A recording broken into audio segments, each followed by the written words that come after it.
Hey guys, barrel test number 2, barrel number 2. So I went to a 4.5 inch barrel, and that's about as long as I'm gonna do. I want to keep this concealable or compact, so to speak, and I think once I start adding on anything like that, I mean, if we put maybe a mock suppressor on or something, it would look half decent, but I don't want to do that. So that's as long as I'm going to go, 4.5 inches. So the barrel's longer. I ground the grooves that interlock with the exo cage better, so it sits tighter that clamshell exo cage inside. So when it squeezes down here, it makes a better seal around the barrel. And I also added some tape as a temporary measure to act as more of a seal. So I really wound up some electrical tape right at the end of the barrel here. So when I squeezed it down, it really made a good seal right here, because between where the bolt and the barrel breech are, the only thing making a seal there is the clamshell itself and that gate that's in here. There's an aluminum gate that flips forward as you pull the trigger to block the next ball, but also to keep the airway more focused on the barrel. So barrel's longer, barrel's tighter seal. I also added another bumper to the bolt. I will be shooting the same 8.35 gram 12.7 millimeter ball bearings. So charged up. Let's see what it does.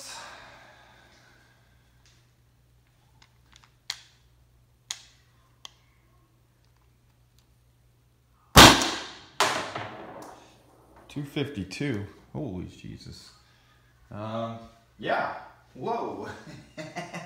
That's a lot better than .228 on the last one. So that barrel, barrel is only 2/8. So 2/8.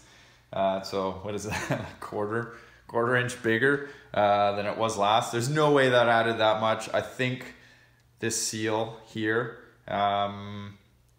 is quite important. So that extra tape that I put in there and the extra work I put in to get this clamshell to squeeze tighter on there, I think is paying off there. So let's keep going. So there's 6 rounds in this, of course. .244. I've also noticed just on those 2 shots, now that's a pretty short window, but yeah, the average stayed up too, so that's only dropped, I don't know, 12 FPS as opposed to previously it was dropping 20. It's not any warmer today. It's I don't know, probably 24 degrees in the garage right now, so let's keep rolling. 226. What are we on, 3?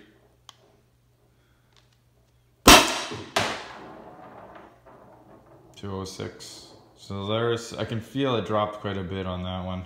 That's 20 FPS, but just the sound of it didn't sound good. But 200 is still good.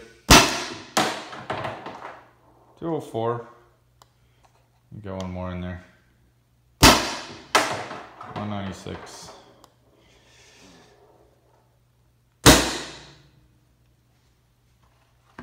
So that's 7.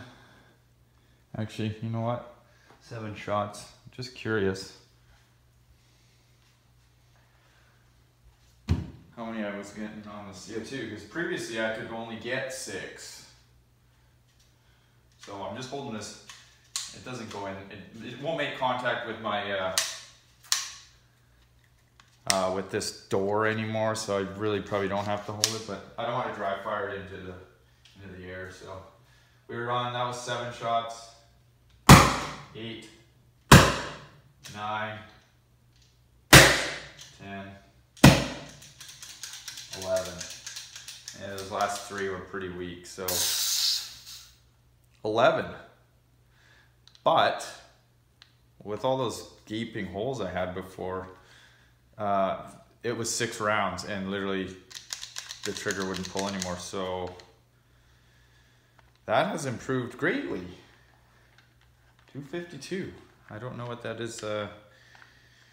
Shit, that's gotta be 25, 26 joules around there. So that's pretty good for that. But I'm not done yet. I have something to try inside here.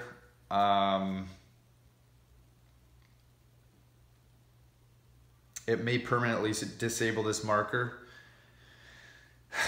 But you know what the saying is, you can't make an omelet without breaking some eggs. Now, if it works, it might be the Hail Mary. If it doesn't, well, this is gonna be a parts marker. I did get my new one. I got a brand new one in the box. I'm waiting for Florian's kit because I want to do a teardown that I missed on this particular one due to my camera, my phone crapping out. So I got a new iPhone coming. It's supposed to be here next week.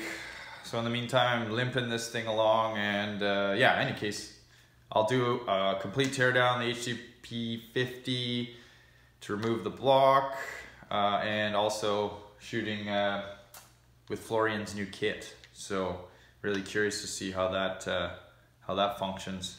If it helps me, that's awesome. If it helps you, without a bunch of extra stuff, apparently it has something to do with the puncture cap. But until I have it in my hands, I won't know anything more. Anyway, so stay tuned. More to come, of course.